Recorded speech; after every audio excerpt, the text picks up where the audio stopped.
हमारा लक्ष्य कैसा हो। मैंने बहुत बार ये पाया कि बच्चों को आज के दिन पेरेंट्स या स्कूलों में जो लक्ष्य दिखाया जाता है उसमें एक भावना जोड़ दी जाती है कि आप फलाना बनोगे तो देखो इतनी ताकत होगी आप में, या इतने आपको सैलरी अच्छी मिलेगी, आपका जीवन सुख सुविधापूर्ण होगा।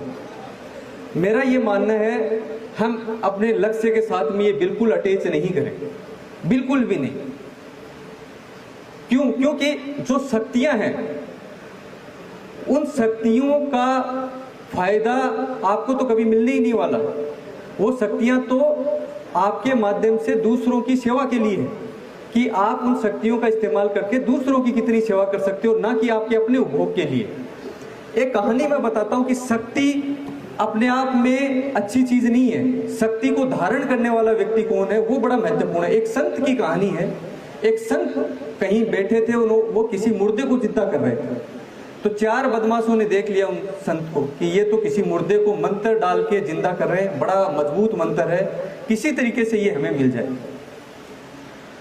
तो वो वेट करते रहे। जैसे वो जिंदा हो गया संत, उसके बाद में जब भोजन करने लगे, भोजन के बाद में विश्राम का समय हुआ, तो सारे लोग पहुंचे उनके पास में कि महाराज जो आप मंत्र डाल के ये जिंदा कर रहे थे, ये मंत्र हमें भी बताओ।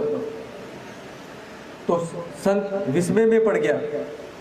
फिर उसने कहा मैं आपको अच्छा भोजन कराता हूँ। बोले नहीं, भोजन नहीं चाहिए हमें तो ये मंत्र बताओ। तो उन्होंने कहा मैं एक काम करता हूँ, आपको हीरे जवाहरात दे देता हूँ। बोले नहीं नहीं नहीं नहीं, ये हीरे जवाहरात ये बिल्कुल बेवकूफ नहीं बनाना है, हमें तो ये मंत्र चाहिए जो आपने मंत्र डाल के मुर्दे को जिंदा किया।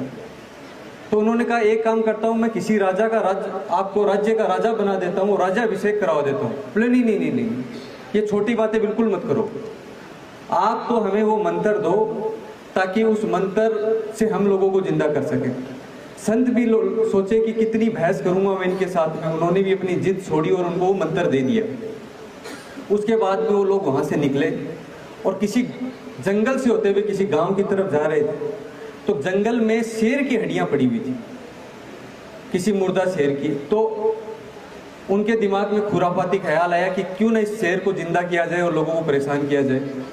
तो उन्होंने मंत्र फूंक के उस शेर को जिंदा कर दिया। शेर को जिंदा करते ही शेर पहले तो आसपास के गांव वालों को खा गया, और जब उनको और भूख लगी तो उन चारों को भी खा गया। ये शक्ति की कहानी है। शक्ति तब तक पवित्र थी जब संत के हाथों में थी। जैसे उन चार लोगों के हाथों में वही शक्ति आई तो यही शक्ति विनाश का प्रतीक बन गई। तो शक्ति कभी भी महत्वपूर्ण है ही नहीं, उसको धारण करने वाला व्यक्ति की नैतिकता कितनी भारी है वो बड़ा मायने रखता है।